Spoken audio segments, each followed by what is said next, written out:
3 שעות לטובת המורה? אני מאוד שמחה להציג את אייל, לא בטוחה שהוא מאוד שמח שאני מציגה אותו. יש ממני לא לצחקק, אבל כבר הוא לא בטוח אבל חשבתי שאני אעשה איזושהי הקדמה באמת קצרה, אבל קצת אישית, וזה יספר את דרך זה את הביוגרפיה שלו. כשהכרנו הוא בדיוק סיים דוקטורט בביוכימיה אצל אהרון צ'חנובר, ואז הוא נסע ממנו ביחד בבוסטון, הוא עשה פוסט-דוקטורט ב-MIT. אני יודעת באיזה יום זה היה. נכון, את יודעת, כי יצאתי מפה. והוא עשה דוקטורט בביוכימיה ב-MIT, ואם היו אומרים לנו לפני 10 שנים שכל כך נתקרב בתחומים, לא חושבת ששנינו היינו מאמינים. ואחר כך הוא עשה התמחות ברפואה פנימית, ואחר כך נסענו לארצות הברית והוא עשה תת-התמחות בגנטיקה. ואז התחומים שלנו התחילו קצת יותר להתקרב. ואני מאוד מאוד שמחה שהוא בא היום לתת לנו מיני הקדמה לתחום של גנטיקה, שהוא תחום שכל כך רלוונטי לתחום שלנו, ואני חושבת שאין לנו בזה מספיק ידע, ויש המון פוטנציאל לשיתופי פעולה בעתיד. זהו, מחכים לשמוע אותך.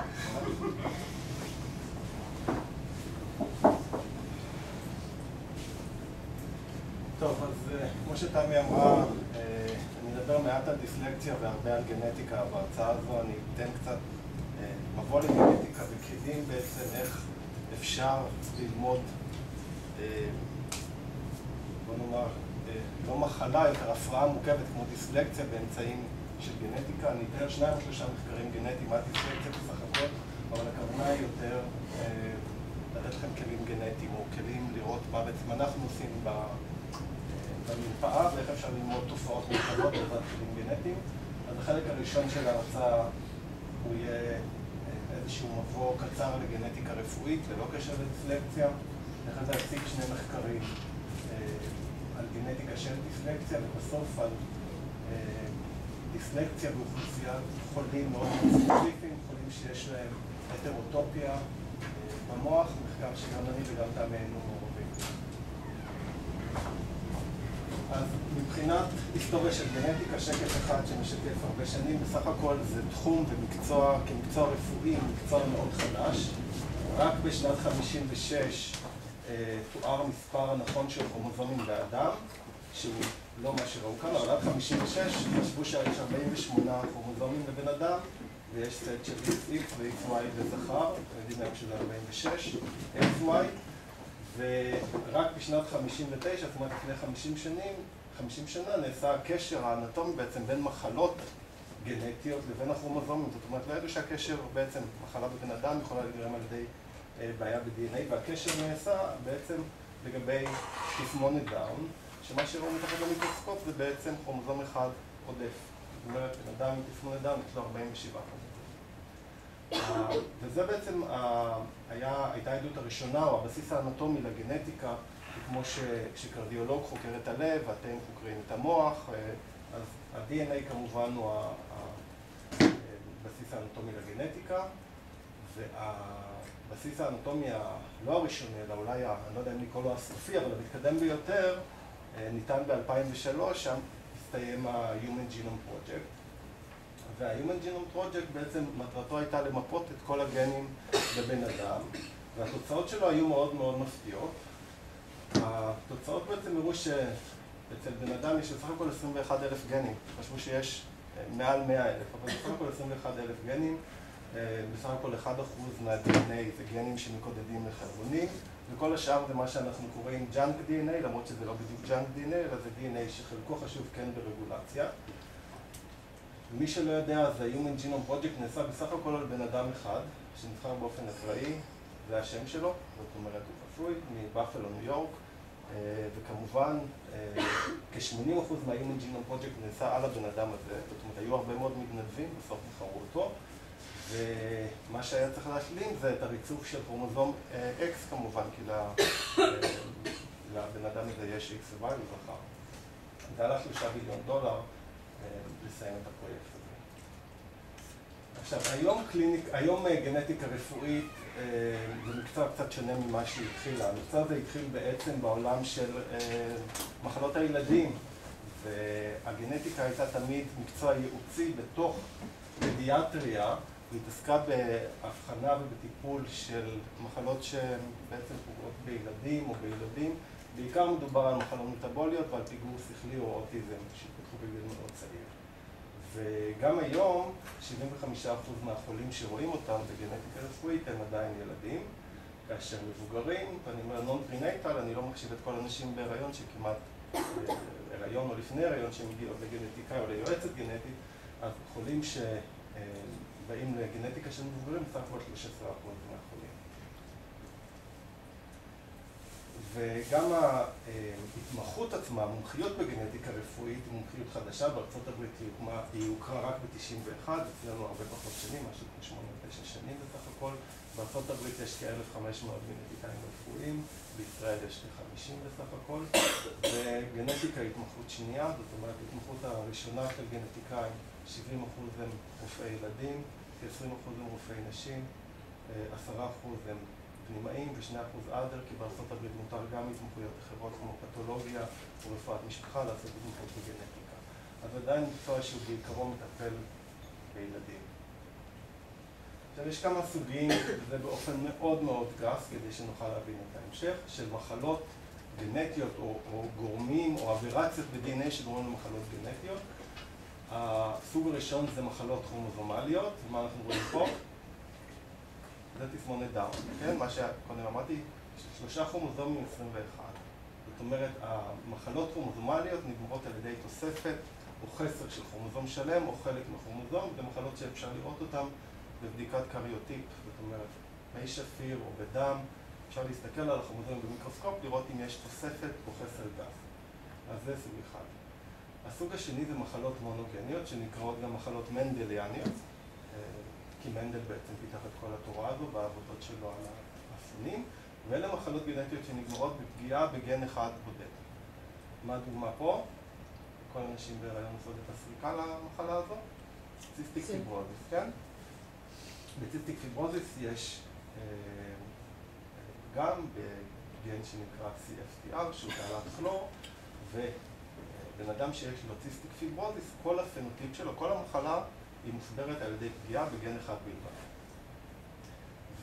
והמחלות המורכבות, או הקומפלקס דיסורדר, שבהן יש השפעה, או בעצם הגורם המחלות האלה הוא יותר מגן אחד, שינויים בהרבה מאוד גנים, אבל זה לא מספיק בשביל לגרום למחלה, אלא צריכים גם שינויים סביבתיים, שזה יכול להיות דיאטה, פעילות גופנית, חשיפה לסביבה וכו'. זה בעצם רוב המחלות שאתם מכירים, כולל דיסלקציה, מחלות נפש, יותר לחץ דם, מחלות לב, אסתמה וכו'. כל המחלות האלה נקראות קומפלקס דיסורדר. בשנים האחרונות בעצם הטכנולוגיה מאוד מאוד התפתחה, וזה מה שגרם גם בעצם להתפתחות של מקצוע הגנטיקה, שהוא התקדם בעקבות הטכנולוגיה, ושתי שיטות שאני אסביר עליהן, שבעצם מאוד קידמו את המקצוע, זה CGH ו-NGS, אני תכף אסביר מה זה אומר. כתוצאה מכך זוהו גנים רבים למחלות שבעצם אפשרו לא רק מניעה שניונית של אנשים שחולים, זאת אומרת, לא רק לקחת בן אדם חולה, לעשות את ההבחנה ולמנוע סיבוכים של המחלה, אלא גם לעשות מניעה ראשונית, זאת אומרת, לקחת בן אדם בריא, לראות האם יש לו מוטציה בגן מסוים, ולהציע לו מעקב כדי למנוע את המחלה, כמו מניעה ראשונית. כיום יש 3,000 מחלות גנטיות שאנחנו יודעים את הגנים, ואפשר בעצם להבחן אותם, כאשר לפני 10 שנים היה בסך הכל 750, הכל באמצעות השיטות האלה, אני אסביר על שתיהן. המחיר של בדיקות גנטיות עדיין גבוה, אבל הוא גם כן בירידה, והיום יש שם אנשים שכן יכולים לאפשר עצמם לעשות את זה, וגם נכנס לאט לקופות החולים. כמה זה עולה? בדיקה זה יכול לעלות מ-200 שקל עד $10,000, אבל אני תכף אסביר לגבי הבדיקות השונות. אז הטכנולוגיה הראשונה שאני אסביר בכמה מילים, שהיא מאוד מאוד קידמה את התחום, זה נקרא CGH, או Comparative Genomic Characterization, וזה נקרא Comparative כי בעצם מה שעושים פה זה לוקחים את ה-DNA של הילד או של המבוגר שחשוד שיש לו מחלה ומשווים אותו בעצם לבן אדם בריא. לוקחים DNA, חותכים אותו לחתיכות קטנות, מסמנים את ה-DNA של הבריא ושל החולה באיזשהו מרקר צבעוני, מרקר שונה, מערבבים אותם ושמים אותם על איזשהו צ'יפ שיודע ומהצ'יפ הזה יש סיגנל, ובעצם המחשב יודע לכמת את כמות הסיגנל. זאת אומרת, אם היחס הוא 1 ל-1, זאת אומרת שאין שום תוספת או אין שום חסר ב-DNA של החולה לעומת הבריא, ונקבל קו ישר. לעומת זאת, אם ב-DNA של הבן אדם שחשוד כחולה יש תוספת של DNA, הסיגנל יהיה גדול מ-1, או אם יש חסר, הסיגנל יהיה קטן מ-1. והשיטה הזו בעצם אפשרה לגלות או לזהות מחלות שבהן יש חסר או תוספת מאוד קטנה שהקריוטיפ, כשמסתכלים על הכרומוזומים במיקרוסקופ, לא ניתן היה לראות אותם. זאת אומרת, ילדים נולדו חולים גם עם כרומוזומים תקינים. אז הרזולוציה של הבדיקה הזו היא הרבה יותר גבוהה מבדיקת הקריוטיפ שניתן היה, שעדיין עושים אותה, אבל לאט לאט עוברים מהבדיקה הזו. הבדיקה השנייה, או הטכנולוגיה השנייה, היא נקראת בשם מאוד כללי Next Generation Sequencing, והכוונה היא בעצם היכולת לרצף כמות מאוד גדולה של DNA באופן פרלל, באופן מקביל. זאת אומרת, לא לעבוד בטור, אות אחרי אות אחרי אות, אלא באותו זמן לרצף הרבה מאוד אותיות של DNA. פחות משנה איך עושים את זה במעבדה, אבל גם כן צריך לפרק את ה-DNA לחתיכות מאוד קטנות, ובעצם מה שמתקבל, אם זה הרצף ה-DNA של הבן אדם או הילד החשוד למחלה, אז לא מרצפים רק את ה-G הזו, לא מרצפים אותה פעם אחת, אלא הרבה מאוד פעמים, לפעמים מאות פעמים, וככה אפשר בזמן מאוד קצר להגיע לכמויות מאוד גדולות של דאטה, וזו דוגמה אמיתית ממחקר שאני עשיתי, וזה בעצם ניסיון למצוא מחלה במשפחה מסוימת, אם זה מחלת רקמות חיבור. היתרון של השיטה זה עוד פעם, זמן קצר אפשר לרצף המון, החסרון של השיטה, אתה מקבל המון שינויים שלא מעניינים אותך. זאת אומרת, בחולים האלה אתה מחפש בסך הכל שינוי אחד שמסביר את המחלה. אבל הנה, אני פה ריצפתי למשל בן אדם אחד עם מחלה מסוימת, וקיבלתי, במקום לקבל שינוי אחד שאותו אני מחפש, קיבלתי 72,000 שינויים. מה עושים עם ה-72,000 שינויים? אז יש כל מיני שיטות כדי לנסות ולאט להתמקד. למשל, אתה צריך לעשות, אם אתה יכול לעשות סגרגציה במשפחה, אם יש עוד פרטים חולים ופרטים בריאים במשפחה, אתה מנסה לראות האם השינויים האלה, מי מהם נמצא אצל החולים ומי אצל הבריאים. שינויים שנמצאים גם אצל האנשים הבריאים הם לא רלוונטיים כמובן. יש שיטות נוספות לעשות פילטרציה, למשל, אתה מחפש שינויים שנמצאים בגנים ולא בין גנים, כי 90% מהמחלות נגמרות משינויים בגנים.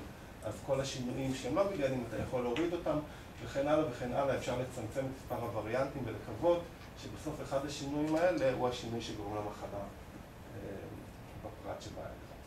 אפשר לשאול שאלה? כן, ודאי. למה אם אין את זה למישהו, זאת אומרת, יש את זה למישהו במשפחה, אבל זה לא בא לידי, הם לא חולים, למה זה ישר אתם מורידים את זה? הרי עדיין דיברת על מרכיב הסביבתי. נכון, כי אני מנסה מאוד לפשט. אני מדבר על מחלות שהחדירות בהן היא 100%. זאת אומרת, מחלות של חדירות 100%, כלומר מי שנושא את המוטציה מבטא את המחלה. נכון שיש מחלות שהחדירות היא נמוכה יותר, ואז אתה לא יכול לדעת ב-100%, אבל בשביל לפשט את העניינים, אני מניח שמי שיש לו את המוטציה יהיה חולה, ומי שאין לו לא. אבל זה הרבה יותר מורכב מזה. כן, פי ה-DNA אפשר לחצות בעתיד במחלות? הרבה מחלות, אני אראה חלק מהם, כן. אז איזה חולים אנחנו רואים היום, וזו דוגמה מאוד קטנה, במרפאות הגנטיות של המבוגרים, עוד פעם, לא נשים בהיריון, לא ילדים. אז קודם כל, מבוגרים, שאצלם הופיעה המחלה בגיל שהם פנו. עכשיו, מבוגרים אני מתייחס בדרך כלל מעל גיל 14 או 16, זה לא אנשים ל-80. הכוונה היא לא האוכלוסייה הפדיאטרית ולא ילדים. אז פנייה מאוד נפוצה, סרטן, שד, שחלה, מעי גס, יש לזה בסיס גנטי, אפשר לזהות אותו, אפשר למנוע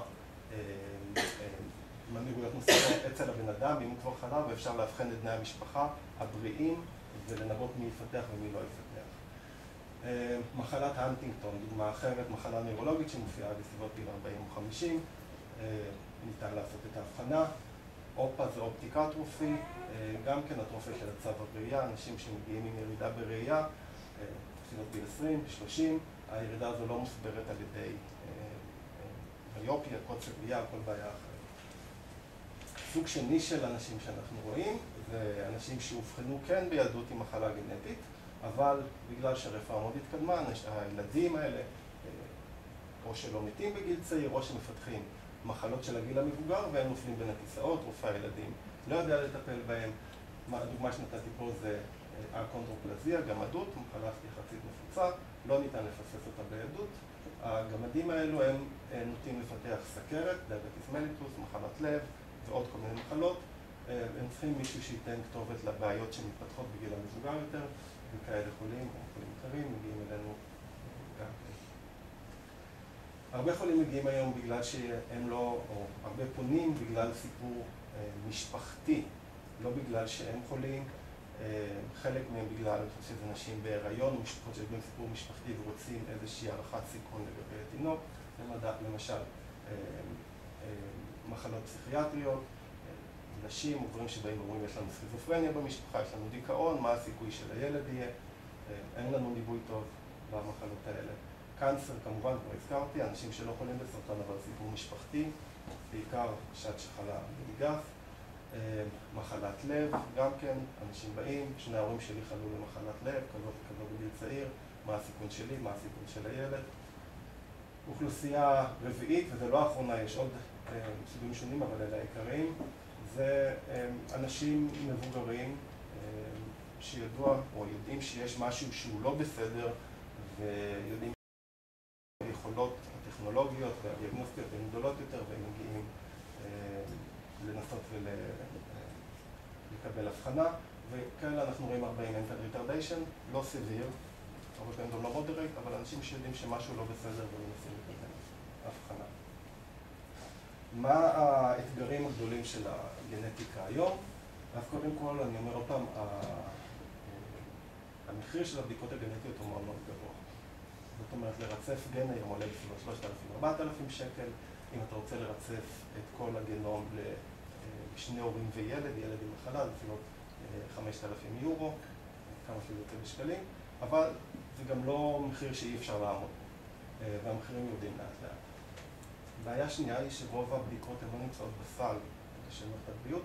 היום נכנסו ריצופים או בדיקות גנטיות גם לכללית, גם למכבי וגם ללאומית, אבל זה מאוד מאוד מוגבל, והרופאים שיושבים שם עם היד על הברז הם מאוד מאוד מקפידים, ככה שרוב הבדיקות בעצם לא מאושרות, גם אם לא מובאות ייעוץ של גנטיקאי. והבדיקות האלה שהן לא מאושרות, חולים רבים לא מסוגלים או לא רוצים לשלם עבור הבדיקות האלה.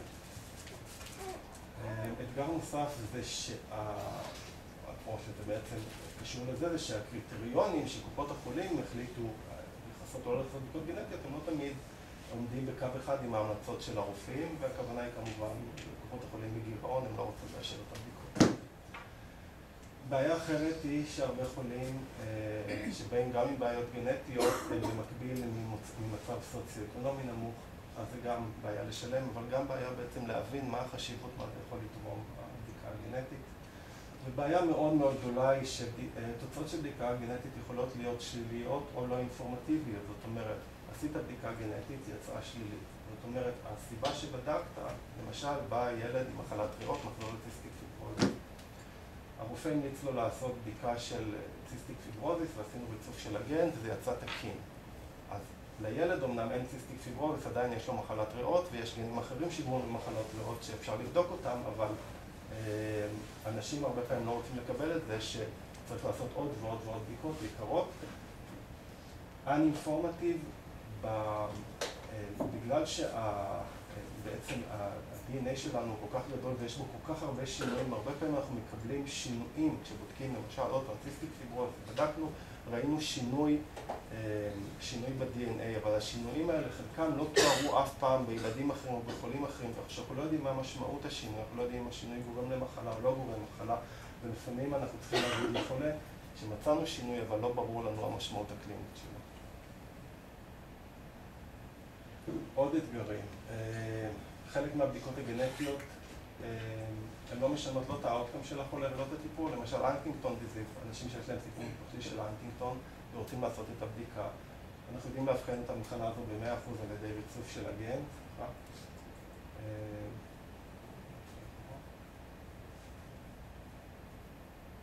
אבל גם מי שיובחן בהנטינגטון אין לנו מה להציע לו, חוץ מלהגיד לו שבגיל 50 או 60 הוא כנראה ימות, אין בעצם שינוי של האאוטקאם או שינוי של טיפול. זו דוגמה מאוד קיצונית, אבל יש עוד מחלות שבעצם אין לנו ממש טיפול, ולכן ההבחנה הגנטית אולי נותנת לחולה לפעמים איזושהי הקלה שהוא יודע מה יש ומה גורם לסימפטומים, אבל היא לא תשנה את הטיפול שלו. סליחה, אפשר לשאול שאלה? האם אפשר לחזות באמצעות הגנטיקה מחלות כמו אלצהיימר או פרקינסון? המחלות האלה זה מחלות... זה אתגר רציני. לא, אי אפשר. לא ב100%. אפשר להגיד סיכון, אבל לא אי אפשר לחזות. עוד לא. עוד לא, אבל אני אסייג את זה, יש מחלת פרקינסון ויש מחלת אלצהיימר של צעירים שהם מחלות, מה שראיתי, מונוגנטיות או מנדליאניות שנגרמות על ידי גן אחד. אותם אפשר לחזות, אבל הן נורא נדירות, זה לא מה שאתה שואל. אם אתה שואל על המחלה שמתבטאת בגיל המבוגר, זה מחלות מורכבות שלא ניתן לדבר אותן.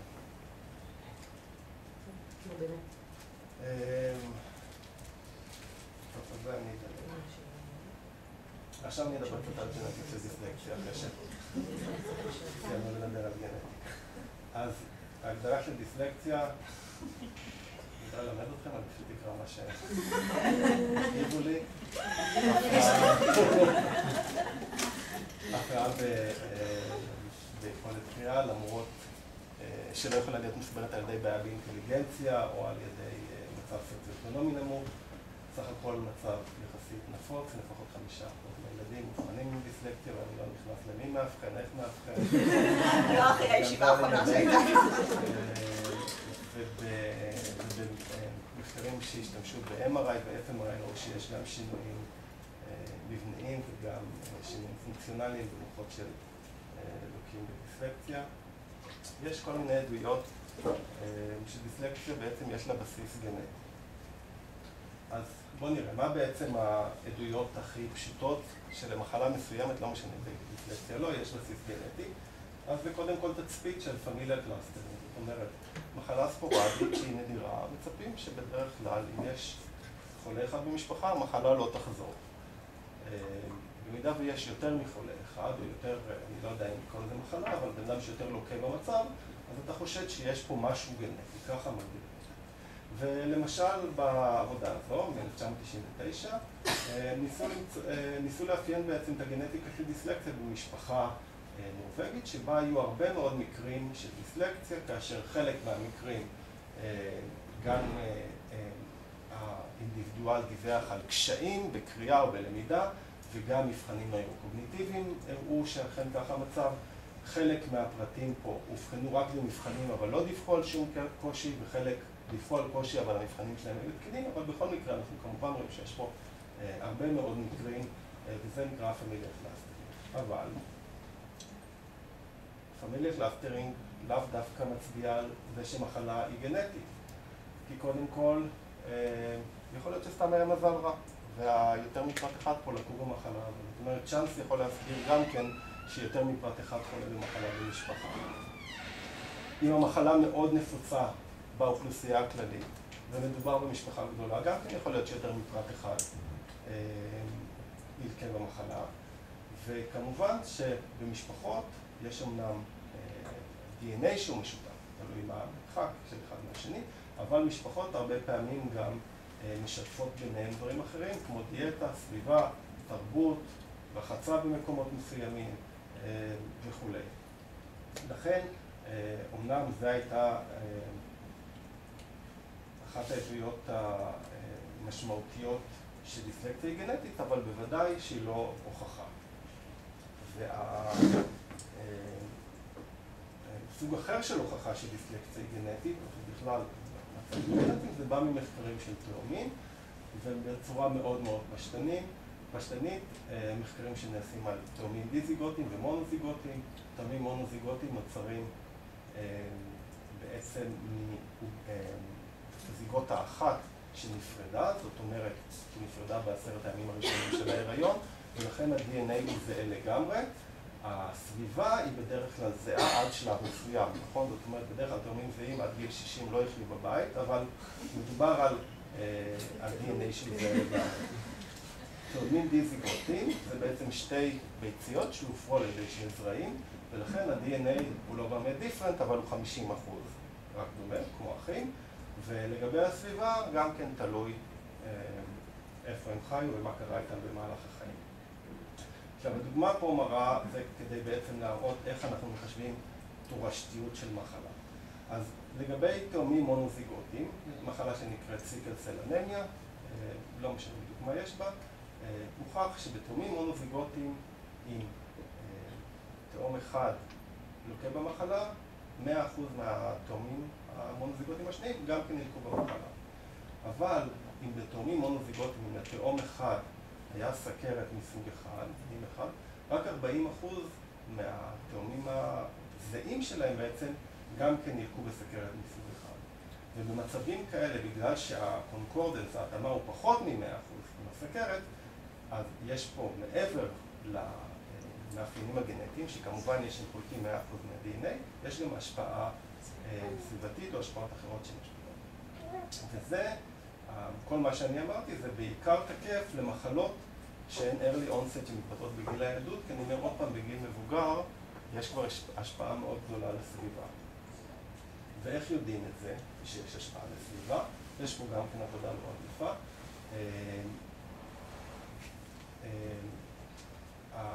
בעצם העבודה, מה שהיא הראתה, אולי אני אגדיר קודם כל מה זה אפיגנטיקה. אפיגנטיקה באופן כללי מדובר לא על מוטציות שמועברות ב-DNA, אלא שינויים שנעשים על ה-DNA, והם יכולים לגרום לשינוי בביטוי של גנים. זאת אומרת, אפיגנטיקה יכולה להסביר מדוע בדוגמה שראיתי קודם, תאומים מונוזיגוטיים, אחד, למרות שיש להם 100% DNA זהה, אחד מהם ילקה בסכרת והשני לא.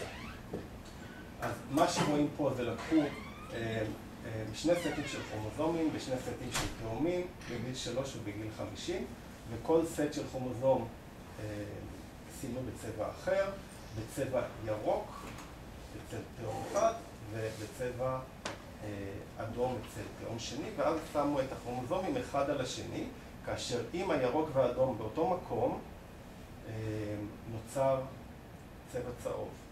עכשיו, הסימונים האלה היו רק על אזורים שעוברים שינויים אפיגנטיים, אני לא אפרט, אבל אפשר היום לדעת איזה מקומות ב-DNA עוברים שינויים אפיגנטיים ולסמן אותם. אז מה שאנחנו רואים בעצם, שבגיל 3, אצל התאומים, היו המון אזורים, אותם אזורים בעצם שעוברים את השינויים האפיגנטיים.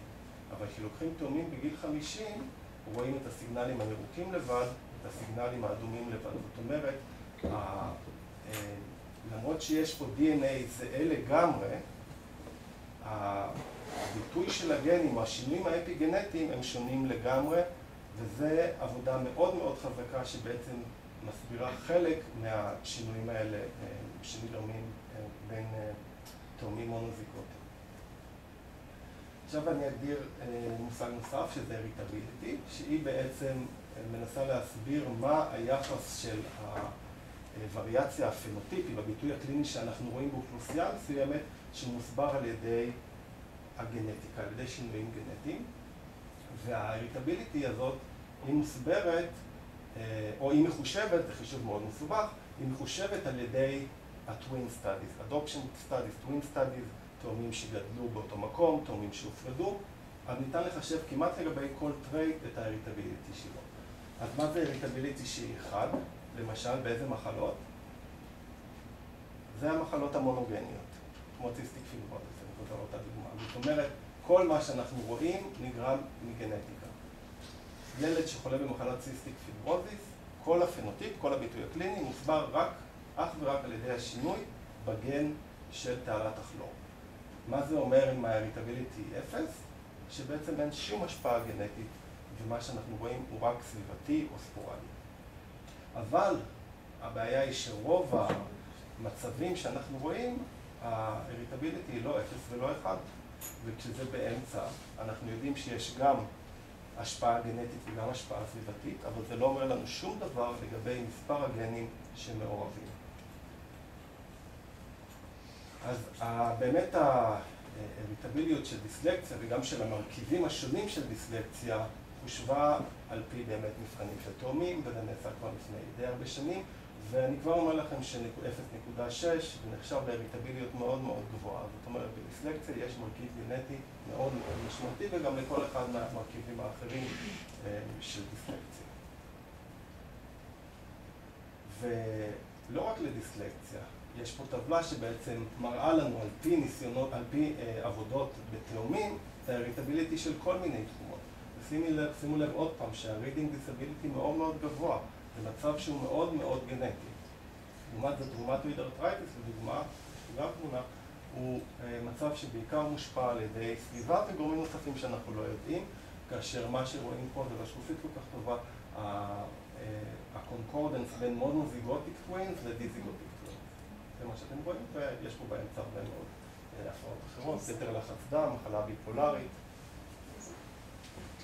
אוטיזם, כן. זה כמו אוטיזם. אני אומר עוד פעם, זה לא אומר שום דבר, זה מדד מאוד מאוד כמותי, זאת אומרת, אם יש לך הורה שהיה לו אוטיזם, או יש לך שני הורים שיש לך אוטיזם, אתה יכול לחשב את הסיכון מאוד גבוה, אבל זה לא נותן לנו לא יכולת הבחנה, ולא כמה גנים משתתפים, ואתה אף פעם לא יכול, זה לא פרדיקטיבי, אתה לא יכול להגיד לבן אדם האם ייוולד לו אוטיזם או לא ייוולד לו אוטיזם. זה משהו מאוד כמותי. ולכן בעצם, מה שבעצם הגנטיקה המחקרית הרפואית מנסה לעשות, היא לקחת את הטרייטס האלה שהם לכאורה מאוד מאוד גנטיים, ובסוף למצוא את הגן או את הגנים שגורמים להם, כי אז אפשר לעשות באמת הבחנה ולזהות. אז ההוכחה האולטימטיבית בעצם שטרייט מסוים הוא גנטי, הוא הזיהוי של הגנים עצמם. ונעשו מחקרים לא מעטים בדיסלקציה, בגלל שיודעים שזה משהו שהוא מאוד מאוד גנטי, ורוב המחקרים השתמשו בשתי שיטות שנקראות אחת linkage analysis והשנייה genome wide association studies, ואני אסביר גם אותם, כי אחרת יהיה קצת קשה להבין איך הגיעו למסקנות שהגיעו. אז מה זה linkage analysis? linkage analysis זה כשלוקחים מרקרים גנטיים על ה-DNA במשפחה, ולוקחים את האנשים החולים לעומת האנשים הבריאים, ומה שמנסים לעשות על ידי המרקרים האלה לזהות איזה מרקרים נמצאים רק אצל האנשים החולים ולא אצל האנשים הבריאים. עכשיו אני נותן דוגמה. למשל, אנחנו רוצים למצוא את הגן שגורם לכאב ראש. אנחנו יודעים שיש לנו משפחה שיש כמה פרטים שמתלוננים על כאב ראש. יש את האמא שיש לה כאב ראש, ויש לה בת ויש לה בן שיש לו כאב ראש. אז אנחנו יכולים לקחת את המשפחה הזו ולבדוק מרקרים, סמנים מסוימים ב-DNA. במקרה הזה יש לנו סך הכל 4 מרקרים לקחנו, 2 מרקרים אצל האב ו2 מרקרים אצל האמא, ובעצם לבדוק על ידי ריצוף איזה מרקרים מופיעים אצל האנשים שיש להם כאב ראש. ובמקרה הזה מה אנחנו רואים? לבן אין כאב ראש, והוא קיבל את המרקר הזה מאמא שלו, את מרקר 3. לבת יש כאב ראש, וגם לבן הזה יש כאב ראש. ובעצם מה שאנחנו רואים זה שמרקר מספר 4 הוא בעצם המרקר היחיד שמשותף לכולם. ובגלל שאנחנו יודעים איפה המרקר הזה נמצא בעצם על הגנום שלנו ב-DNA, אנחנו יכולים לדעת איזה גנים נמצאים באזור, ואנחנו משערים שהמיקום של המרקר הוא המיקום של הגנים שגורמים לכאב ראש, ואפשר לרצף את הגנים האלה ולחפש מוטציה שגורמת לזה. כמובן שלא משתמשים ב4 מרקרים, משתמשים ב300,000 מרקרים, במיליון, והרבה מאוד מרקרים העבודה הרבה יותר מסובכת, אבל זה כדי לפשוט את זה. אז באמת, אני מציג רק עבודה אחת, נעשו הרבה כאלה, כי יש הרבה מאוד משפחות עם דיסלקציה. זה דוגמה לעבודה על משפחה הולנדית, שיש בה דיסלקציה, לפחות זה עץ המשפחה שהם מתארים, ואני עוד פעם לא נכנס לשפה ולא לניפקן ולא איך יפתמו, אבל זה העבודה שהם עשו עליה בדיוק את מה שאני תיארתי, linkage analysis כזה, עם 6,000 מרקרים, כדי לנסות למצוא את הגן לדיסלקציה. ומה שמקבלים בעצם אחרי linkage analysis זה כזאת תמונה, כאשר כל חלון הוא כרומוזום אחר. זאת אומרת, מ-1 עד 22, ויש גם חלונות נפרדים ל-X ול-Y, אבל יש מעט מחלות שהן נמצאות על X ו-Y. ומה שאתה בעצם מחפש זה איזשהו פיק גדול, כמו הפיק הזה למשל, והפיק הזה בעצם אומר שפה יש הרבה מרקרים שנמצאים רק אצל החולים ולא אצל הבריאים אותה משפחה. אני כבר יכול להגיד שגם בעבודה הזו שהראיתי וגם בהרבה עבודות אחרות, לינקג' אנליסיס לא הצליחו למצוא מוטציות באף אחד מהגנים שהיו באזורים האלה של הלינקג'. זאת אומרת, יש לנו עדויות מאוד חזקות של דיסלקציה גנטית, לא הצלחנו למצוא, או אף אחד בעצם נמצא עדיין מוטציות שגורמות לדיסלקציה. השיטה השנייה שמשתמשים בה במחקרים נקראת Genome-Wide Association Studies, שזה בעצם Case Control Study, אבל המדגמים הם מאוד מאוד גדולים, 500, 1,000, 10,000, תלוי באיזה מחלות. בסכרת למשל יש על 30 או 40 אלף, בדיסלקציה עשו את זה על כמה מאות, כאשר פה אין שום סלקציה. זאת אומרת, אם אתה מחליט לעשות מחקר כזה, אתה אומר, אני רוצה שכל מישהו שהוא דיסלקטי יגיע ויעשה את המבחן, אתה לא עושה לו את ההערכה, ולא אכפת לך עם אותו משפחה, לא אכפת לך המוצא, אבל אתה מקווה שהפול של האנשים שמגיעים הוא כל כך גדול, שההבדלים האלה בעצם יימחקו בסוף. מה שאתה עושה, אתה לוקח את האוכלוסייה המאוד מאוד גדולה של החולים, של הלא חולים, וגם אצלהם אתה בודק המון מרקרים, זאת אומרת, אותם סוג של מרקרים שבלינקג' אנליסיס, אבל אם בלינקג' אנליסיס מקובל לבדוק 6,000 או 10,000, פה בודקים בדרך כלל 3 מיליון מרקרים על ה-DNA, והתוצאות פה הן בעצם אמורות להראות לך מבחינה סטטיסטית איזה שינויים או איזה מרקרים נמצאים באופן משמעותי יותר אצל החולים לעומת הבריאים. אז העבודות האלה דורשות מספר גדול מאוד של כסף וקונטרולס, כי המשמעות הסטטיסטית המינימלית לעבודות האלה היא 10 במינוס 5, היא לא 0.01 או 0.05. היא לא מוצאת בדרך כלל את ה-functional variant, או הכוונה, היא לא מוצאת את הגן, כי בעצם המרקרים האלה הם לא נמצאים דווקא בגנים. זה שינויים ב-DNA שנמצאים בין גנים, על גנים, אבל היא אמורה למקם אותך פחות או יותר לאזורים שגורמים. ו-usually האפקט סייז הוא מאוד מאוד קטן. זאת אומרת, גם אם מוצאים בדרך כלל שינויים שהם במשמעות סטטיסטית או תורמים לדיסלקציה, בדרך כלל הרלטיב ריסק שלהם הוא 1.2, 1.5, 2. זאת אומרת, אין הרבה מה לעשות עם הדברים. זאת אומרת, גם אם מישהו ישתתף במחקר, וגם זה לא חייב להיות דיסלקציה, זה יכול להיות מחלת לב, ואמרו לו שמצאו אצלו וריאנטים, והרלטיב ריסק שלו, בגלל שמצאו וריאנטים משמעותיים הוא פי 2, אתה עדיין תמליץ לו את ההמלצות של כלל האוכלוסייה, זאת אומרת, לעשות פעילות גופנית, לאכול דיאטה וכו'. זאת אומרת, ההשפעות פה הן מאוד קטנות והן בדרך כלל לא משנות ממש מנג'מנט. אז גם עבודות כאלה עשו לא מעט על דיסלקציה, זו העבודה הגדולה ביותר, שהיא פרסמה גם בעיתון מכובד, למרות שהתוצאות שלה היום גם כן פחות מכובדות. זאת אומרת, לקחו 264 משפחות באנגליה, הרוב היו 2 הורים ו2 ילדים, כאשר היה לפחות ילד אחד שעבר דיסלקציה. פה כולם עברו הערכה על ידי אותו מרכז, על ידי אותו סט של מבדקים נוירו-פסיכולוגיים באנגלית, כאשר הסינון הראשוני נעשה על סינגל וורד רידינג, סך הכל היה להם כ-1,100 פרטים, והם עשו רפליקציה לקואורט דומה אמריקאי. ומה שמצאו פה, אז כן אמרנו GWAS, לקחו את כל האוכלוסייה הבריאה, החולה, בדקו 1,000,000 מרקרים, ומה שראו פה זה איזשהו פיק בכרומוזום 18, אלה כל הכרומוזומים, ואת אותו פיק הוא שוחזר גם בקואורט האמריקאי, זאת אומרת זה משהו אמיתי כנראה, וכאשר בדקו מדדים אחרים,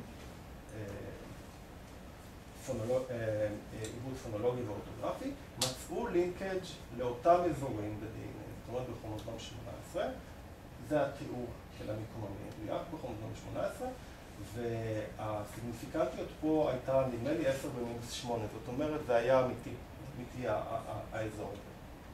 מה השלב הבא בעצם? אתה הולך ומסתכל ואתה אומר, איזה גנים יש שם בכרומוזום 18 שאחראים לדיסלקציה? אז מה שמצאו שבאזורים האלה יש 3 גנים בסך הכל בכרומוזום 18. אחד נקרא MC5R, שהוא רצפטור שקושר הורמונים שקוראים להם מלנופרוטינים, וידוע שהם קשורים בהתנהגות ובזיכרון ובלמידה, ההורמונים האלה, כמו גם בהרבה תפקידים אחרים. הגן השני נקרא דים, והוא גן שיש בו מוטציות בסינדרום גנטי ידוע שנקרא דיגבי-מלקיאו-קלאוזן, אבל בסינדרום הזה יש גם skeletal dysplasia, זאת אומרת, יכולים שיש להם עיוותים בעצמות, יש להם mental retardation, cognitive delay, ויש להם ראש קטן, ויש את הגן השלישי שמצאו, שקוראים 4, שהוא חלבון שבעצם עושה רגולציה לביטוי של תעלות נתרן בכליה, ובמחקרים של Genome-Wide Association Studies שעשו על ADHD, מצאו שהוא גם קשור. אז עד כאן זה מאוד מאוד exciting ומאוד מאוד מרגש, אבל כשלקחו את שלושת הגנים האלה ובעצם קראו אותם, רצפו אותם מההתחלה עד הסוף, לא מצאו מוטציה באף אחד מהם. זאת אומרת, בכרומוזום 18 באזור הזה יש חלק, יכול להיות אזור רגולטורי שנמצא בין הגנים, שהוא קשור בצורה חד משמעית לדיסלקציה והוא מגביר את הסיכון לפתח. אבל לא ניתן להשתמש בזה בצורה הבחנתית, כי בעצם לא נמצא מוטציה באף אחד מהגנים באזור הזה. נבדקים שמכונים דיסלקציה, הם קומורבידיות עם דברים אחרים, שבגללם זה נפל על זה. אז אני אומר, זאת אומרת, העבודה הזאת פורסמה ב-Nature Genetics בגלל שהם עשו עבודה טובה ויחסית אבחון טוב ומאוד ספציפי, וזה בשני קואורטים לא תלויים בשתי מדינות שונות באותה שפה, ובגלל שזה נפל על אותו אזור בכרומוזום 18, זה קיבל לפחות משמעות סטטיסטית מאוד מאוד חזקה. אז האזור 18 הזה כן נחשב כאזור אמיתי שקשור בדיסלקציה, אבל להגיד איך הוא קשור, זה לא ברור עדיין. ומחקרים כאלה נעשו הרבה באוכלוסיות שונות, במדינות שונות, בשפות שונות, ומעל 20 גנים ואזורים גנטיים זוהו במשמעות סטטיסטית כקשורים לדיסלקציה, והתשעה שהצליחו לעשות להם רפליקציה הכי הרבה, נתנו להם גם שם, DYX1 ו-9, והם נמצאים פה בכל מיני מקומות על הכרומוזומים, אבל עוד פעם הנקודה היא שבאף אחד מהם לא הצליחו למצוא מוטציה שגורמת לדיסלקציה. אתה הזכרת את זה קודם במקום שפספסתי, כשיש שינויים בג'ין אקספרשן, אז יש מוטציה או אין מוטציה? זה לא נקרא מוטציה, זה שינויים אפיגנטיים. זאת אומרת, אם את תקראי את ה-DNA בריצוף, הוא יהיה תקין. אבל אם תעשי מבחן של מטילציה או שינויים אפיגנטיים, יכול להיות שונה לגמרי מאלו של DNA. עכשיו, בכל מקרה, שלושת הגנים האלה, הגנים שבכל העבודות האלה הצליחו לחזור עליהם הכי הרבה, למרות שלא מצאו מוטציות, עשו להם מבחנים פונקציונליים, ומה שראו זה ששלושתם מתבטאים במוח, אבל זה גם לא חוכמה גדולה, כי 50% מה-21,000 גנים שלנו מתבטאים במוח, אז זה לא נורא משמעותי. אבל כן היה מעניין למצוא ששלושת הגנים האלה הם קשורים בצורה כלשהי לנדידה של נוירונים, וזה מתאים לאיזשהו ממצא שלא תיארתי אותו, אבל נתיחות אוטופסיות במוחות של דיסלקטים ראו שיש במקרים מסוימים גם בנדידת נוירונים, ואני אדבר על זה בהמשך. וכשלקחו RNAi, זה בעצם שיטה שמעכבת ביטוי של הגנים האלה בצלחות, זה הכל עבודות אין ויטרו במעבדה, אם זו נדידה תקינה של נוירונים שהיא מתחילה באזור ליד החדרים והולכת לקורטקס, אז אם עיכבו את הביטוי של הגנים האלה, זה באמת היה עיכוב בנדידת נוירונים. אבל אני אומר עוד פעם, כל המבחנים האלה עדיין הוכיחו שבאמת הגנים מעורבים בנוירונל מייגריישן, הם לא הוכיחו שיש פה איזושהי השפעה על דיסלקציה, אם כי האזור הזה חשוב. אז נסכם את החלק הזה. אז אמרנו שהאיריטביליטי של דיסלקציה היא גבוהה, יש מרכיב גנטי מאוד משמעותי, ויש גנים שלפחות חושבים שהם קשורים, אבל למרות זה לא הצליחו למצוא מוטציה באף גן מהגנים שנאחדו. לכן זה ברור שדיסלקציה היא מחלה שהיא הטרוגנית מבחינה גנטית, זאת אומרת יש יותר מגן אחד שאחראי או שמשתתף, ולכל אחד יש השפעה מאוד קטנה, ולהשפעה של מגוון הגנים שאחראים יש כנראה גם השפעה סביבתית שתורמת להתפתחות של הדיסלקציה. החלק השלישי זה הדיסלקציה ובאמת המצב הזה שנקרא brain heterotopia, וגישה אחרת בעצם לחקור דיסלקציה הייתה לקחת לא חולים שהם רק דיסלקציים, אלא לראות האם יש דיסלקציה באסוציאציה עם מצבים אחרים. זאת אומרת, סינדרומים גנטיים שיש בהם גם דיסלקציה, סינדרומים שהגנים שלהם ידועים, ולראות האם אפשר לקשר בין הגנים הפגועים להפרעת הלמידה. וידוע שגם בעיות בשפה וגם דיסלקציה מזוהים לא פעם עם תסמונות נוירולוגיות שונות. והתסמונת אחת נקראת פריוונטריקולר נודולר הטרוטופיה, שזה בעצם הראיתי גם בדידת נוירונים בתקופה האמבריונלית, והנוירונים במקום להגיע מהאזור הפריוונטריקולרי לקורטקס, הם נשארים באזור הפריוונטריקולרי, ככה זה נראה באוטופסיה, ככה זה נראה ב-MRI, כל הנודולס האלה שאתם רואים פה ליד החדרים. זה אצל מבוגר? לא, זה אצל מבוגר, וזה אצל מישהו שנפטר. זה לא, עם הסתייגות מסוימת, זה לא מצב שהוא פוגע באינטליגנציה או מינית. וההתייצבות הקלינית של חולים כאלה היא בדרך כלל פרכוסים, אפילפסיה. זאת אומרת, החולים האלה מגיעים לנוירולוגים אפילפסיה. בגלל שהוורקאפ הנוירולוגי חייב לכלול הדמיה של המוח, אז הנוירולוגים יכולים בעצם לראות את המצב הזה. אבל ההתייצבות הקלינית העיקרית היא פרכוסים. ואכן נוירולוג מהרווארד, שבאמת מתעסק באפילפסיה, שם לב שחולים מסוימים שהתייצבו אצלו באפילפסיה ובהדמיה מוחית הוא ראה שיש להם הטרוטופיה מוחית, דיווחו מבחינה קלינית על איזשהם בעיות בקריאה, בעיות בלמידה, ולמעשה מתוך 10 חולים שיש להם ברן הטרוטופיה, 8 מהם אמרו שיש להם בעיה בקריאה, למרות שהאינטליגנציה שלהם הייתה תקינה. ואז הוא בעצם, הנה זה הפרופיל של החולים בעצם, כאן, גם אי אפשר לראות אולי כל כך טוב, אבל זה לא כל כך משנה.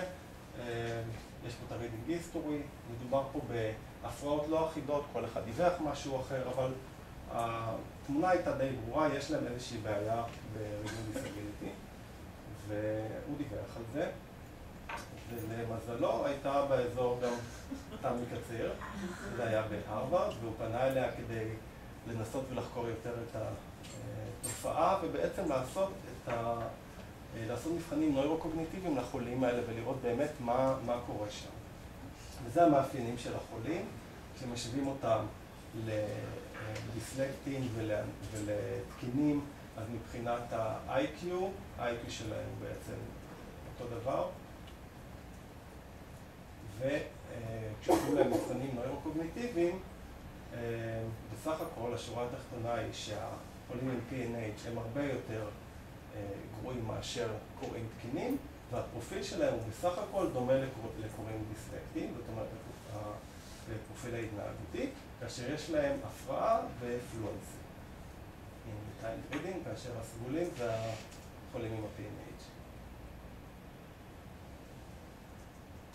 אז מה המסקנות? המסקנות הן שחולים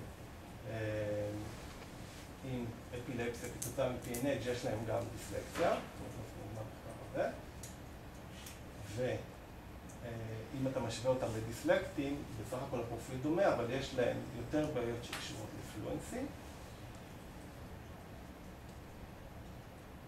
אבל PNH הוא עצמו תופעה שהיא הטרוגנית מבחינה גנטית. זאת אומרת, ב-PNH, גם בנדידת נוירונים, יש גנים שונים שגורמים.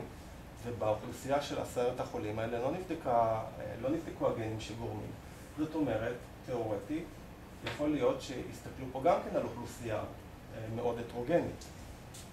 עכשיו, לא רק זה, אלא גם כן, אם לכולם היה את אותו גן כגורם ל-PNH, יכול להיות מוטציות, ואנחנו יודעים על מחלות שונות שנגרמות על ידי מוטציות באותו גן, זאת אומרת, מוטציות שונות בגן מסוים יכולות לגרום למחלות שונות או לביטוי קליני שונות. לכן, בצורה אידיאלית, כדאי לעשות את המחקר הזה במשפחה שיש בה PNH. וכאן העזרה הגיעה ממקום מאוד לא צפוי, תכף אני אגיד מאיפה. אז ה-PNH, 60% לפחות מהמקרים של PNH, הם נגרמים על ידי מוטציות בגן שנקרא פילמין A. והגן הזה נמצא על כרומוזום X, זאת אומרת, אנחנו כמעט לא רואים בנים, המחלה לטלית, בנים לא נולדים בדרך כלל, רואים נשים בדרך כלל, אבל כפי שאמרתי, אנחנו מכירים הרבה מצבים שמוטציות בגן מסוים גורמות למחלות שונות. פילמין A הוא חלבון מאוד מאוד גדול, ומוטציות בפילמין A יכולות לגרום להרבה מאוד מחלות שונות. זה הבריין הטרוטופיה, אבל זה יכול לגרום גם להרחבה של אבי העורקים, גן בפילמין A, וזה יכול לגרום לתסמונת שיש לו פיגור שכלי ועיניים מאוד רחוקות אחת מהשנייה, וזה יכול לגרום למחלה שיש בה בעיות בשלד ועוד בעיות. זאת אומרת, אותו גן, תלוי איפה המוטציות, יכול לגרום למספר מחלות שונות. עכשיו, למה אני מספר את זה? כי אליי למרפאה לפני שנתיים הגיעה גברת צעירה בת 38, והיא הגיעה עם הצלקת הזו, כי בעצם התגלתה באופן, בגלל שהיו לה דפיקות לב, עשו לה אקו לב, וראו שיש לה הרחבה של האורטה, הרחבה של אבי העורקים, שהיא צריכה החלפה של אבי העורקים, בגיל מאוד צעיר, והיא נשלחה בעצם לראות האם יש איזו מחלה גנטית שגורמת להרחבת אבי העורקים. אנחנו לא רואים כזה דבר באנשים צעירים, גם באנשים מבוגרים שרואים הרחבה של האורטה. כמו אצל אריק איינשטיין, היא בדרך כלל בטנית, היא לא חזית. אז הרחבה של אבי העורקים היא דבר שצריך לפנות לייעוץ גנטי, והיא הגיעה אלינו. ואחרי שבדקתי אותה ושלחתי את כל הבדיקות הגנטיות שאני יודע לפחות, שגורמות להרחבה של אבי העורקים, כולם נמצאו תקינות ושחררנו אותה הביתה בלי הבחנה.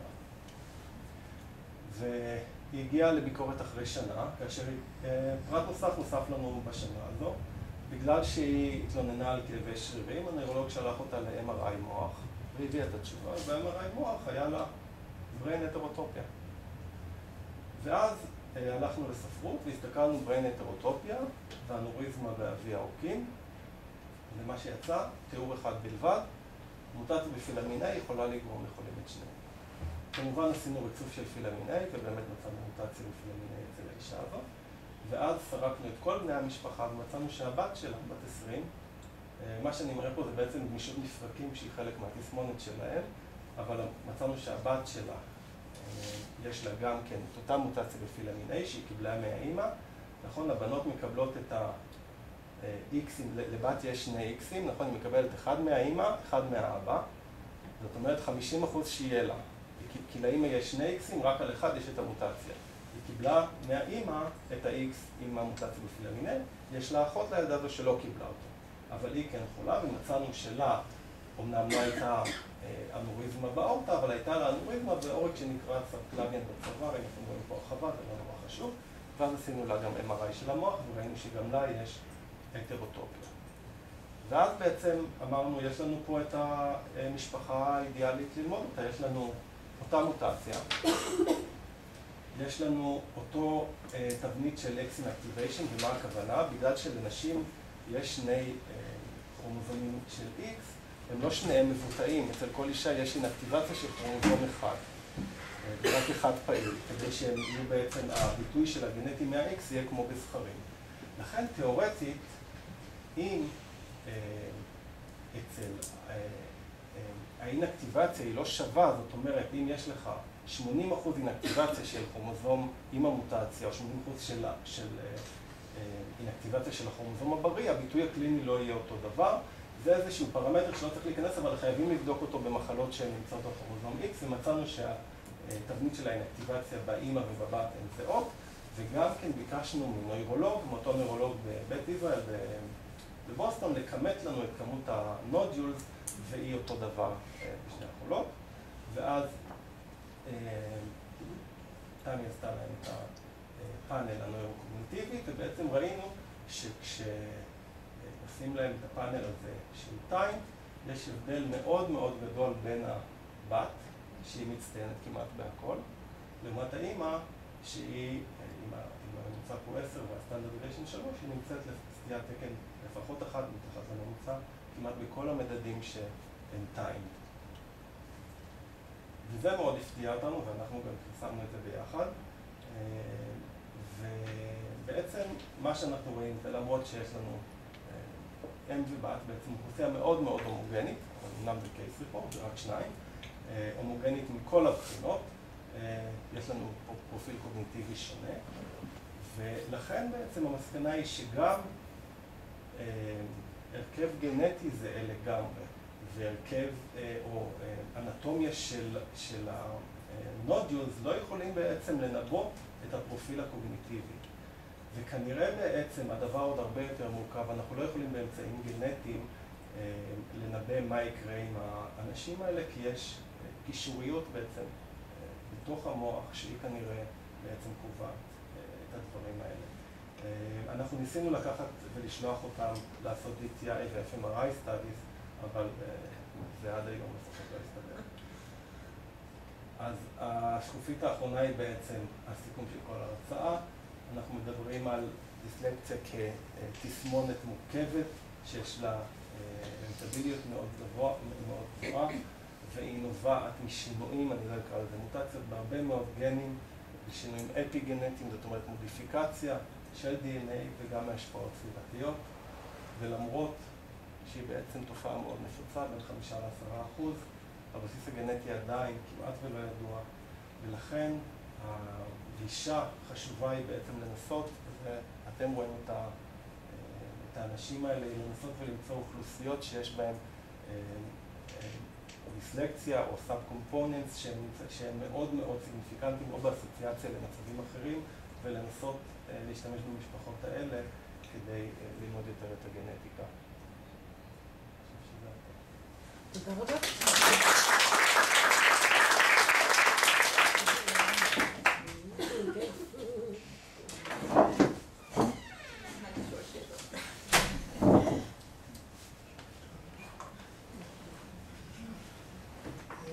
גנטיקה וזיכרון.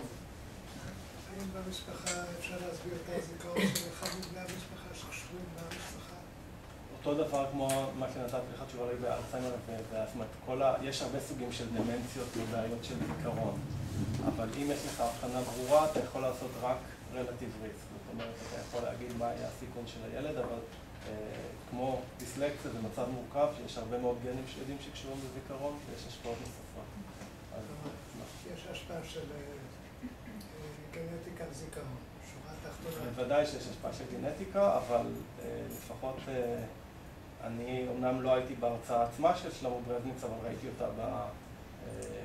אותה במחשב אחרי שהיא ניתנה, ולפחות מה שהוא הראה זה כשאם אתה משתמש בפעילויות חדשות שגורמות ליצירת קשרים חדשים במוח, אז הגיל של הדמנציה, אתה מרחיק אותו ממך. השאלה מה שאם יש זיכרון מופלג, כנראה שאני ירשתי את זה, כי עשיתי 5 תוארים בהצטיינות. נראה שזה עבר מהגנטיקה. היה לי יסוד ליצור גם, אולי אני פספסתי משהו, לבדוק גם את הגנטיקה אצל דיסלקטים שאין להם גנטיקה במשפחה? שאין להם... את זה עשו ב-Genome-Wide Association Studies, שם לקחו פרטים בלי קשר עם יש להם סיפור משפחה. זה היה? כן. ולא מצאו גם כן. מצאו את האזורים האלה. לא, אני אומרת שגם לא מצאו את בכרומוזום 18. לא.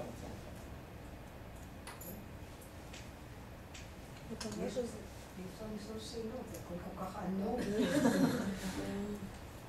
לא, זה מחקר פיור כזה, זאת אומרת, זה לא שאפשר לעשות מניעה, אבל האמת שלפי מה שאני הבנתי מהמחקרים בפינלנד, שהם שמים את האלקטרודות שם תינוקות בראיון, אז בעצם יכולים להתחיל בגרייה, כמניעה אפילו, בגרייה נגיד של צלילים וכאלה דברים, על בסיס תורשה, וזה לא אומר כלום על גנטיקה. לא, אבל אם לכם, אם אתם תראו חולים מעניינים, או אתם רוצים אוכלוסיות או משפחות מעניינות, אז אני יודע מה לעשות כאן. מבחינה גנטית. תעבירו אלינו. הם מוצאים קשר התנהגותי, ובעיקר קשר מותי עם האלקטרודות, כמו שאת אמרת. אבל אותו דבר, לא אמר לנו שתקועים עם הנושא הזה של הכרומוזום 18, שאפשר להבחין בו. יכול להיות שאם לכם יש אוכלוסייה מסוימת שיש לה, אני לא מבין בזה שום דבר, אבל יש לה איזשהו סיגנל מסוים שאתם רואים ב-EEG או במה שאתם עושים, יכול להיות שצריך לבדוק אוכלוסייה שיש לה סיגנל מסוים ב-EEG בלי קשר לפרופיל קוגניטיבי. זאת אומרת, כל אחד יסתכל על פנוטיפ אחר. הם ידעו לבדוק, לעשות מבחן נוירו-קוגניטיבי ולהגיד, אנחנו ניקח את הדיסלקטים. אתם יכולים להגיד, אני רוצה לבדוק בשתי משפחות שיש להם איזה פאטרן מאוד מיוחד ב-EEG, האם אצלם יש משהו גנטי. זאת אומרת, את הפנוטיפ אתה יכול לבחור, אבל הפנוטיפ צריך להיות מאוד מאוד חזק, ועדיף כמה שיותר ממשפחה או כמה שיותר. והאבא? יש הבדלים בסיכויים במצב של שני ההורים עם דיסלקסיה, או במצב של ההורים אחד? גבוה יותר, כן. אבל זה כמעט אותו דבר כמו באוטיזם וכמו בסכרת. זאת אומרת, בדקו את זה. זאת אומרת, הסיכון הוא גבוה, אבל אם להגיד 30% או 40%, זה לא נורא מדויק. אתה יודע שלפני כמה שנים, 10 שנים יותר, עשיתי איזשהו מחקר בלאובק, בכיתות שלי מחוננים, והסתבר שילדים, היה שם אחוז לא מפותל של דיסלקטים, אבל ילדים מאוד מאוד, עם מאוד מאוד גבוה, שהצליחו להתגבר, או לא להתגבר, לא משנה, בעזרת זיכרון, דברים כאלה. אבל אחד הדברים שאפיין אותם זה קפיצה של דור. זאת אומרת, לא ההורים הם הדיסלקטים, אלא הסבא והסבתא. וזה, בוא נגיד, 70% מהילדים האלה שנמצאו דיסלקטים התנהגותי, זה דילג כאילו על דור. יש לזה איזשהו קשר? במחלות מונוגניות הדילוג על דור ידוע, זה מה שליאת בעצם הזכירה, זה החדירות. החדירות של מחלות גנטיות היא לא 100%. זאת אומרת, לא כל מי שמבטא מוטציה מבטא מחלה. והרבה פעמים רואים skip generation, זאת אומרת, רואים סבא בריא, והבן של חולה, הבן בריא, ועוד פעם ילדים חולים.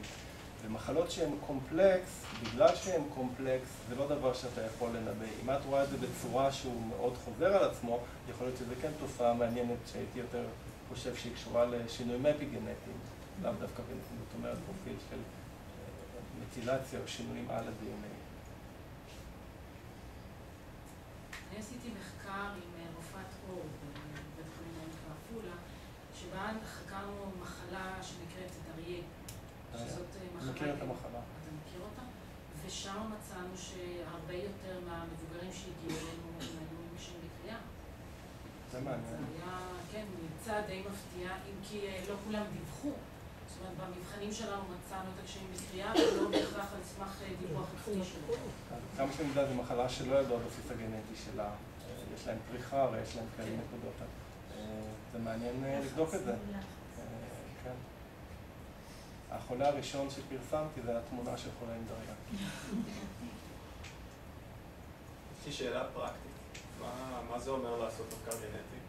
זה להביא אנשים, זה... אז זה תלוי מה זה מחקר גנטי. זאת אומרת, אני בתור רופא, מה שמעניין אותי זה למצוא גנים חדשים למחלות, מחלות גנטיות שמתבטאות בגיל המבוגר. זאת אומרת, מבחינתי זה מעניין אותי פנוטיפים מאוד מאוד חזקים. זה יכול להיות מחלת לב, שעוברת במשפחה אבל מתבטאת בגיל צעיר, אני לא מדבר על אנשים משיבים, או זה יכול להיות דיסלקציה, אבל בגלל שאני יודע שהמחלות האלה הן מורכבות, הפנוטיפ צריך להיות מאוד מאוד ייחודי ומאוד מאוד חזק, ושעובר סגרגציה במשפחה. זאת אומרת, זה צריך להיות או אנשים ממשפחות שונות, אבל שהפנוטיפ הוא יחסית ייחודי. זאת אומרת, בעיית קריאה היא משהו מאוד כללי בעיניי, שאני לא אכנס למחקר גנטי, לנסות למצוא מה הגן שגורם לבעיית קריאה, אבל אם תגיד לי, עשיתי באמת EEG או עשיתי איזו אנליזה מאוד מיוחדת, והאנשים האלה הם באופן משמעותי שונים מהאנשים האחרים, זה משהו שכן שווה לבדוק אותו. אז מחקר גנטי, לפחות רפואי, הוא לנסות ולמצוא גנים שגורמים למחלות, אבל יש מחקרים בהרבה רמות, זאת אומרת מנגנונים, לראות מה זה קורה במעבדה, לראות ביטוי של הגנים האלה ואיך המוטציות משפיעות על תפקוד של החלבון, ויש הרבה מאוד רמות של... זה בדיקות רוק, נכון? בדיקות רוק זה מספיק מדויק? הבנתי שזה רק RNA? לא, מדויק לגמרי, והיום כבר לא צריך אפילו רוק, אפשר גם סוואב לקחת, ממש לגרד את הלחם. לא צריך לקחת דם לאנשים. צריך לסינקי כמובן. אז מסובכות ומחיר וכמות אנשים. אם אתה עושה מחקר, אז העלות היא פחות או יותר תספג איכשהו. זאת אומרת, העלות היא יקרה, אנשים לא יצטרכו לשלם, אבל כלום הם נכנסים למחקר. יש מעבדות בארץ שמעוניינות לפתח קשרים מחקריים. זאת אומרת, אז אני חושבת שמי שיש לו אוכלוסייה מאוד ספציפית, יש דרך למצוא מעבדות שהקשר עם האוניברסיטה בדיוק תספג העלות. אבל יש העניין שמה שאני גם למדתי מכל הפרויקט הזה, שזה באמת צריך להיות משהו מאוד ייחודי וקטן. זאת אומרת, למצוא איזה משהו מאוד קריאה בדיוק, כמו שגם זה פונולוגיה, זה אורטוגרפיה, זה משהו מאוד ספציפי שמאוד רץ יפה במשפחה. זאת אומרת, הייחודיות בארץ, מה שגם, זה כל מה שאני לומדת, זה אנחנו לא יכולים שיהיה לנו מדגמים נורא גדולים, אין לנו את האפשרות הזאת, אבל אנחנו יכולים למצוא את המדגמים המאוד ייחודיים שרצים בתוך משפחה. או אם באמת הפרופיל היותר הנוירו-קוגניטיבי וכל הממדדים המוחיים, זה ייחודיות שכל האוכלוסיות שאנחנו חוקרים, ששם יכולה התרומה של כל אחד מהחוקרים. אם אתם רואים אוכלוסיות עם נישואי קרובים, למשל, שאנחנו רואים הרבה בארץ, נישואי קרובים זה בעצם משתמשים באותו פול גנטי. אוכלוסיות כאלה, משפחות כאלה, הן כל הזמן מאוד אינפורמטיביות לגבי כל מיני מחלות שאתם רואים. יהודים אשכנזים, גם הם לא נישואי קרובים, הם בעצם כן קרובים, כי יש founder mutation, אז זה גם כן אוכלוסיות שיכולות להיות אינפורמטיביות. בארץ גילו המון גנים, אבל בארץ לא עשו אף פעם Genome-Wide Association Studies, כי אין מספיק חולים. זאת אומרת, מה שעושים בארץ זה לוקחים אוכלוסיות שיש בהן נישואי קרובים, או שיש בהן מחלות שוות במשפחה, וממפים את הגנים האלה. זה פשוט.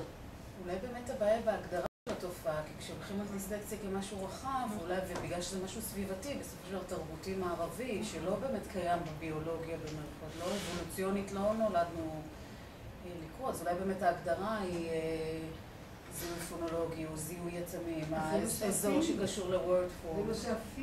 דווקא מה שראיתי שהם עשו זה היה מאוד רחב, מה שהצגת, לא, אתה הצגת את ההולנדים ואת הפדיגרי שלהם בו.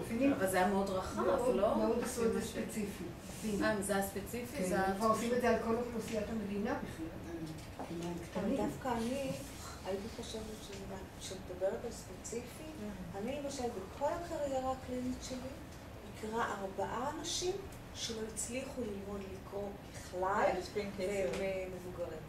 זה מעניין, זה למשל. אחד מהם היה אצלנו פה במעבדה, והגעה בגם אגב, אבל במצב פחות חמור.